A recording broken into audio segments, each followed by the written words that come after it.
Welcome to the Wealthy Wealthy Live Speaker Series. I'm Krisstina Wise, and in this limited series, I'm giving you a sneak peek behind the curtain. I've invited a handful of powerhouse speakers who will be joining me live in Park City, Utah this September to talk money, longevity, real estate, and true wealth. In each conversation, you'll get a taste of their brilliance and a teaser of what they'll go deep into at the event. If you want to go beyond the podcast and actually be in the room with these extraordinary minds, you'll need to join us live. But first, let's dive in. Ron, one of my best friends in the entire world, my total BFF. We go way back. Thank you so much for being here today. An honor and a pleasure. Thank you. Thanks for thinking of me. Oh my gosh. Of course. Thank you for saying yes. All right. So we're having a conversation today, really referring to this event that you're going to be attending and presenting at, the Wealthy Wealthy live event that is the last weekend of September. Beautiful time up here in the mountains. And I cannot wait for your conversation. And so what I want to talk about today is for you just to share a little bit about with everybody listening, what's on your mind today and what you're going to be talking about at the event to be able to have a really important, necessary conversation around this topic. The theme of the event is longevity, and longevity of lifespan and health span, longevity of business and be able to make money in these rapidly changing times, and longevity of wealth and legacy and just agency or sovereignty. And this is when I think of all these words, I think of Ron Lynch. When I think of agency, I think Ron Lynch. When I think of sovereignty, I think Ron Lynch. When I think of predicting futures and change, I think Ron Lynch. And so I'm just so excited that you're going to be leading these conversations. So in this context of longevity, Ron, man, things are changing fast. And there's this word called change. And I found there's two camps, people that just resist change and stick their heels in, and those that kind of thrive on it. And I'm sure there's a lot of people somewhere in the middle. But what do you think about this word change? How are you thinking about it? How do people not just know they need to change, but how the hell do they change, like on purpose? Yeah, it's been paramount in my life forever. I mean, I'm someone who's changed careers a number of times. I've been a retail grocer. I was an actor as a kid. I've been a filmmaker. I've been an infomercial guy. I've done a lot of different things. But I look at that kind of in the Wayne Gretzky world of play the puck where it's going, not where it is. Change is going to happen. It is going to happen. So are you going to be aware of it? So yeah, that does take a little future telling. So that takes a little education and a little prognostication on your part and practice. That can create paralytic fear for people who have never practiced it, but it shouldn't, because you've been experiencing change your entire life. It's just, where have you decided to ride that wave? If you are someone who's decided victimhood, this is not for you. This is a no. But if you're a person that's like, I am resistant to being a victim, I like thriving, I like in longevity, health, wealth, business, relationships, I like to be ahead of the curve. I like to feel in control, because I think a lot of us like to feel in control, or at least like we have agency. We're playing a role in our future. This is why I come to events like this, and I only come to a couple of events a year, and honored to be asked to come to yours, because I know what will be in the room besides me. I'm not coming there to be there as an honoree. I'm coming there to be there as really a consumer of the other intelligence in the room, people that are willing to share where they see the puck going. Can I give you my Sears and Roebuck? I mean, I think that's really helpful because, and the reason why I think this is such an important topic, Ron, and why, again, you are the person to lead this conversation is because, like you said, things are always changing. I mean, look at since you and I started in business in our young adulthood to where we are today. And, we've both been pretty successful. It's been a long run and lots of ups and lots of downs and all the stuff in between. So there, of course, we've experienced a lot of change over, our last 25 years of being in business and building our success. But to me, even though being in this game and succeeding in this game for a long period of time, it's as though things are changing faster than ever. I mean, like before, yeah, always predicting where the puck is going, but now it's like racing. So I think that's where this conversation of change is really, really important. Like, what is changing? What are some historical examples of people like companies that didn't change and what happened? And then how is that relevant to how we need to start changing maybe quicker than we're used to? Yeah, and we do. Part of that, I believe, is being present and not being paralyzed by fear, because when you're present, you are aware. Part of being aware is not being busy, but being useful for yourself in the moment. So that is getting rid of the anxiety. So this is my story about a guy who used to sit in his basement. There was this company named Sears, which was one of the largest distributors of goods in the world. And they started out as a catalog company without retail stores, and they mailed stuff all over the United States. You could buy a house from Sears, and they would mail you a house, and it would show up on a truck, like appliances, and they just grew and grew and grew. Well, eventually they had a credit card with Dean Witter called the Discover card. And they kind of foresaw that this internet thing was coming, and they created a network called Prodigy, which was the competitor at the time to AOL.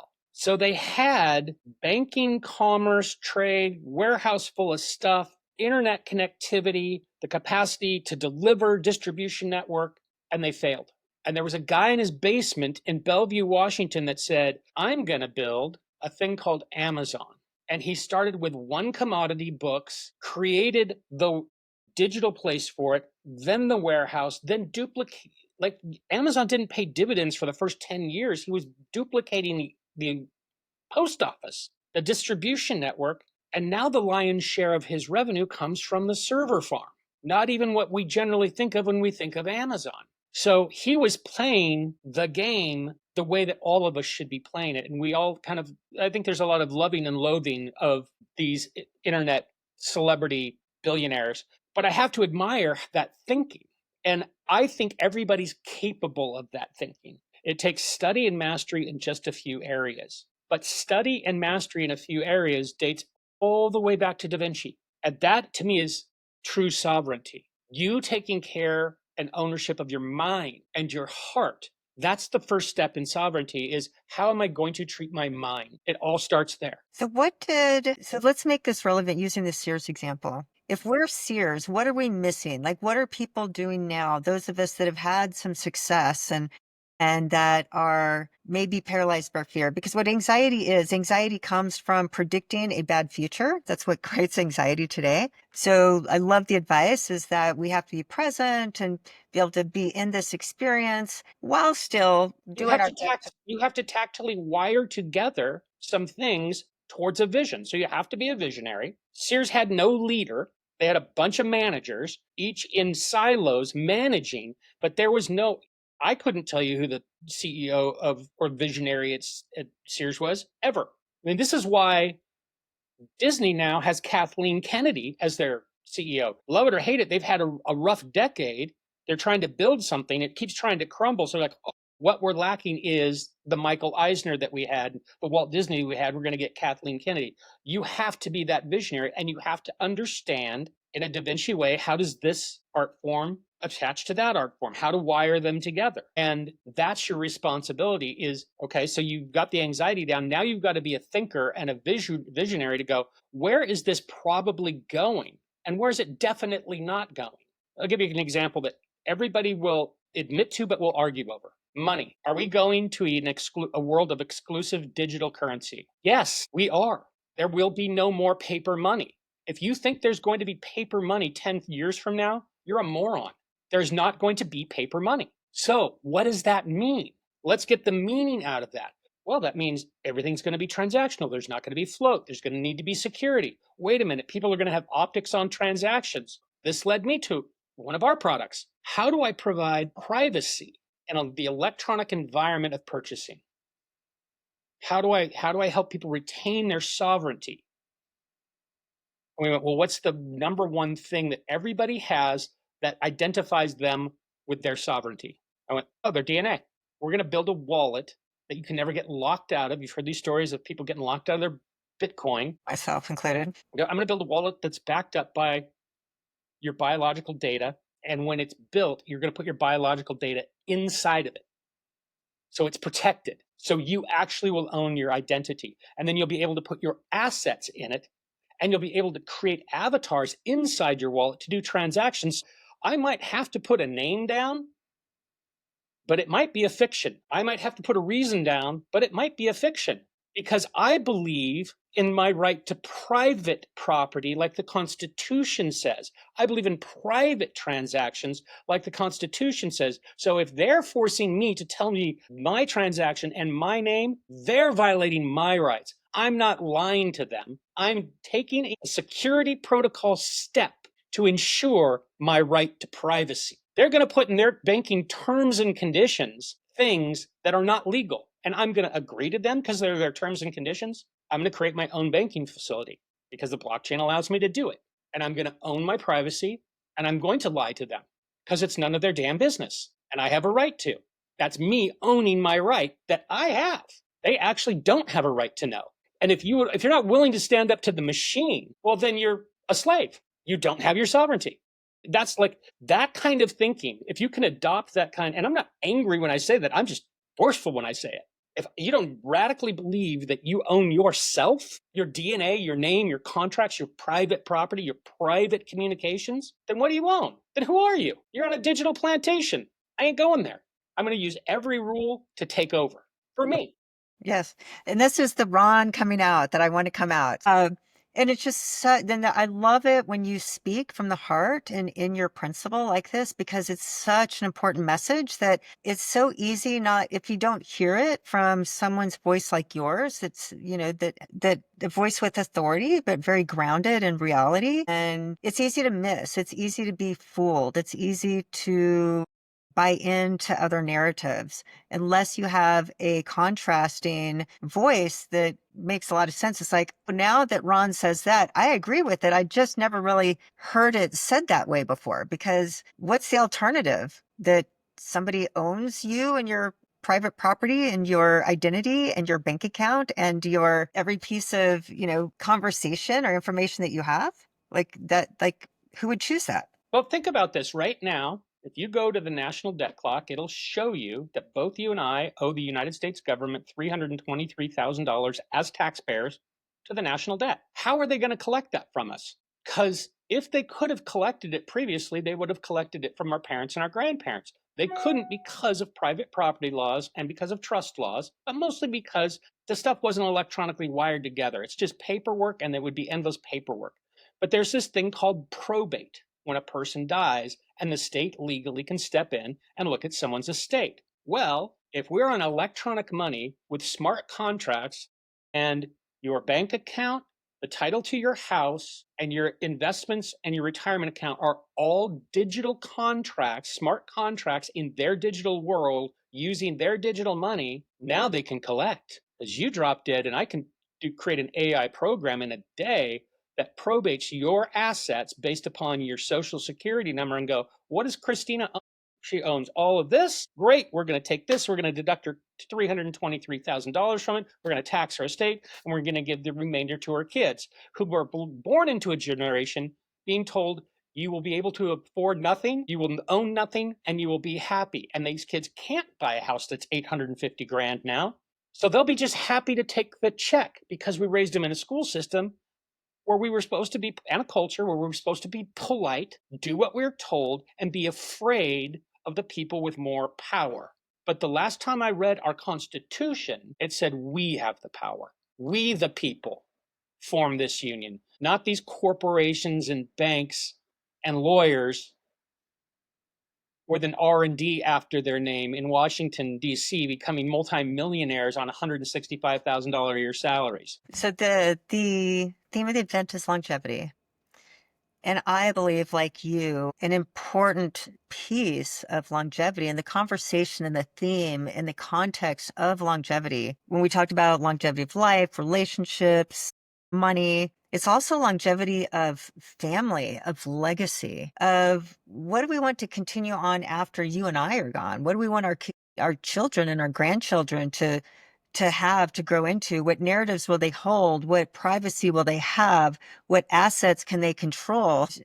How important it is for us to have a voice and to have leadership in the context of what's beyond our lifetime. How do we start setting up our estates and our money and our family narrative as far as passing it on to our young adult children so the legacy can continue, so that the wealth can not only last more than one generation, but can continue to grow and can continue to prosper and not disappear due to just kind of a ignorance or maybe a weak narrative.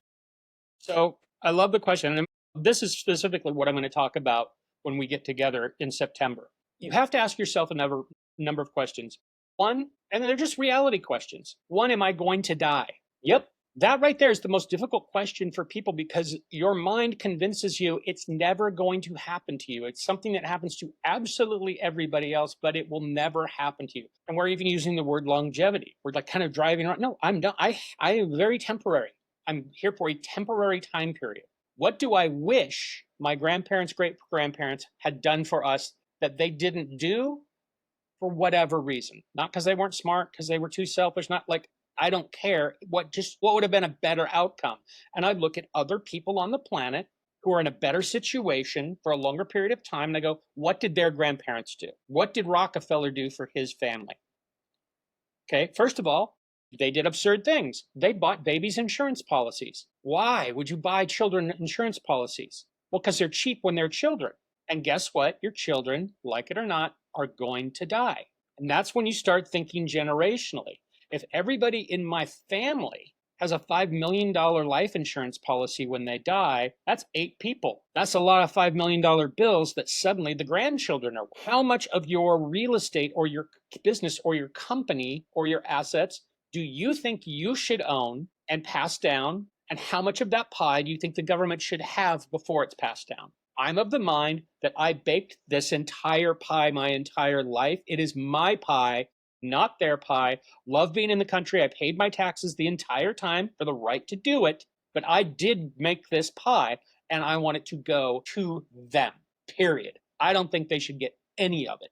Guess what? John Rockefeller agreed with me. He's got 2,200 relatives that are really glad that he thought the way I think. So we have to start realizing insurance is a product that can have a savings component and it can have an investment component. If you have any money in a savings account right now and it's not a whole life policy, you're a fool. Because if you take your money out of the savings account, it's gone. But in the insurance company, I never take it out. But if I need to borrow $500,000, can from the insurance company, and I only have to pay back the interest that I agreed to because I write the loan with them. Like people are going to go, what are you talking about? Can this be done? This is how the wealthy do it. There's a whole secondary system out here of how people generationally do this that has been working. I'm not going to tell you about speculation. I'm going to tell you how things have been working for these families for over 150 years because the laws apply to them. And you go, oh, well, what if that changes in the future? Do you think the most powerful families that run the banking systems and the like oil companies and insurance companies, these are their rules. These are never gonna, holy smokes, those with the gold make the rules. One of the tricks is we grow up thinking I need to own a bunch of stuff. The beauty of a trust is it is a place that is outside of you. I don't own anything. The trust owns it. The beautiful thing is no one can sue me and take it because I don't own it. But through setting up a trust properly, I control all of it. You want to own nothing, control everything. In that format, I can write loans. I can buy assets. I don't have to worry about anybody coming after me for any of it. I can take more risks and I have more liquidity available to me. If somebody comes, if I meet, one of my kids goes to college and meets a Mark Zuckerberg and he brings him home and sits him down at my dinner table and tells me about his next Facebook, I can go, you know what? I'll give you the first 100 grand. Because that's what he needs is to have a smart old man give him $100,000 so he can walk around the rest of the neighborhood and do it. If I truly believe that, most people think that Bono's rich because of being in U2. Bono's rich for being one of the first investors in Facebook. He's made more money off of investing in Facebook than he has. Elevation Partners causes him a lot of stress. 2 of the band members, him and the Edge, I believe, are in Elevation Partners. It's business-based outside of Ireland. I've been there. I've been to the guy's house. People do not necessarily love him. It's kind of a communist socialist country, Ireland, financially socialist. So they're really big on people paying their taxes. They're poor people and they demand taxes be paid. He's frowned upon there for being a tax evader because he followed the rules and set up a trust and a corporation outside the country. And when something came along and he went, Facebook selling stock, he was one of the first people when they openly sold stock with Elevation Partners to do that. You can have that power, or at least your kids or your grandkids. So that's the second question. First is, do you know you're going to die? The second is, do you really love your kids and your grandkids? Because if you don't love them, you're not going to do this. But if you do love them, you have to do it. That's such a good question. It's so simple. If you love them, you do it. You don't ask what it costs. You go do it because you know the result. You've seen the outcome. We've all seen infighting in families and families that couldn't afford anything. I don't want my grandkids to grow up to get a job that, frankly, the Rockefeller Foundation created the school system. That was created for factory workers. We don't have factory workers anymore. We have tech workers, and we have no system we have no educational system that supports who our adults are going to be now. We just have a crap educational system. Everybody knows it. Nobody knows what to do about it. But I want my grandkids to grow up to do what they want.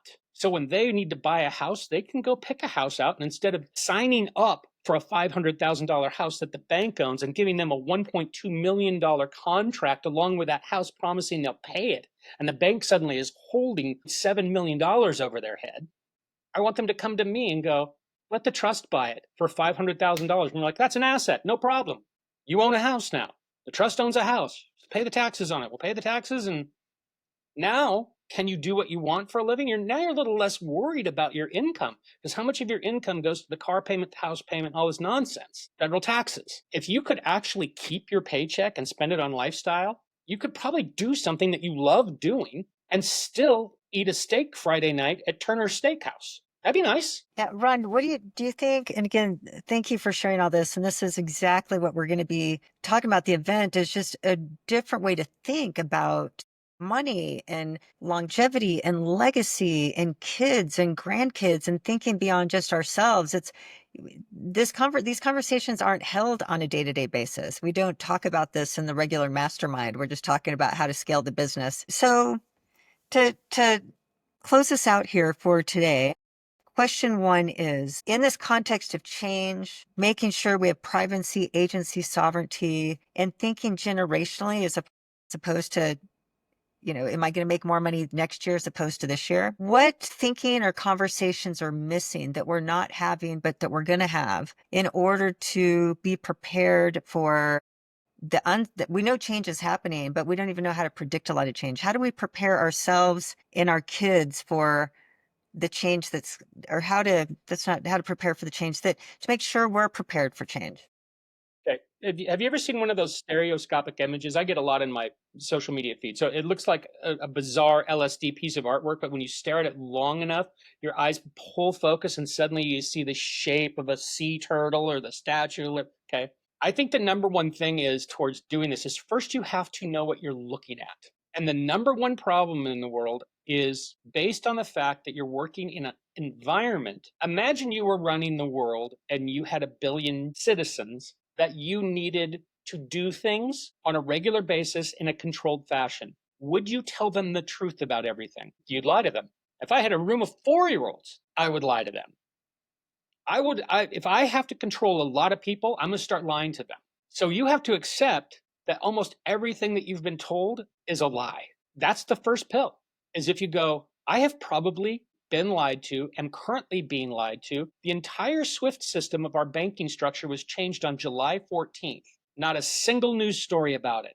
Everybody's talking about Epstein Island and what the Clintons did and did Obama throw the election. None of that is all in the past, and that just tells you how you feel about your political party or your current self. That is not useful information. But how the banking system just changed on July 14th for planet America is huge. You're being lied to. So we're going to talk about some of those lies. We're going to talk about the reality. We're going to talk about the stereoscopic image of the LSD picture they've presented, and we're going to bring some definition to the reality of the shape of what is actually happening. Because you can make decisions, and now you can look at the future, but you can't if you don't know what's happening.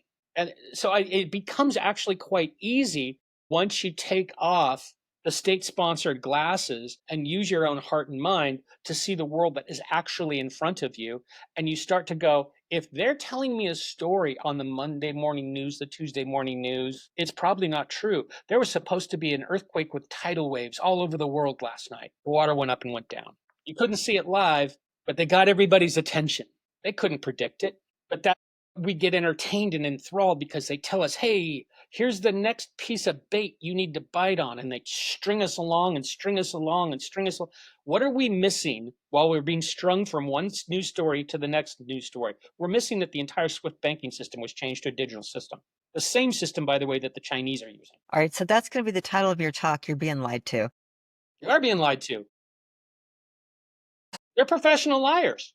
They're orchestrated professional liars. The whole system is with intention. And the odd intention is selling you products. that reinforce the whole thing. It's an economy of attention and products and drugs and the financial products and mortgages you don't need and cars you shouldn't be buying. And they have got you addicted to a drug called identity, to a drug called status. What if you don't need any status or identity? What if you're just freaking okay? I'm okay. I won't let them lie to me, and I can see where I stand. Now I'm prepared to take the next steps. Yeah. And I'm not distracted by the bullshit. Ron, thank you so much. I cannot wait. I get chill bumps every time you speak. You and I have had many conversations like this over the years, and I'm just so appreciative of them. And so few people are willing to speak this kind of, in my world, it's truth, but that's kind of a term that everybody has different truths. But anyway, thank you for being willing to present at the event, open up this conversation, and really open our eyes to where we're being lied to, what's happening right in front of us, and how to be prepared for radical change, what's coming, and how to set up our family and our generation so that They can hide the in plain sight. there you go. Thank you Yep, so much. you bet. Thank you. And that was just the beginning. Want to go deeper? Want to meet the speakers and ask your own questions live and in real time? Then join us in Park City, Utah on September 26th, 27th, and 28th for Wealthy Wealthy Live. You'll meet today's guest in person, along with a dozen other thought leaders in wealth, health, and business. And yes, yours truly will be speaking too. I'll be sharing the real estate investing strategy that built my wealth and financial freedom, and showing you how to apply it to your own life. Seats are limited. This event will sell out. So if you're serious about becoming financially independent, click the link in the show notes to learn more and reserve your seat. I can't wait to meet you there.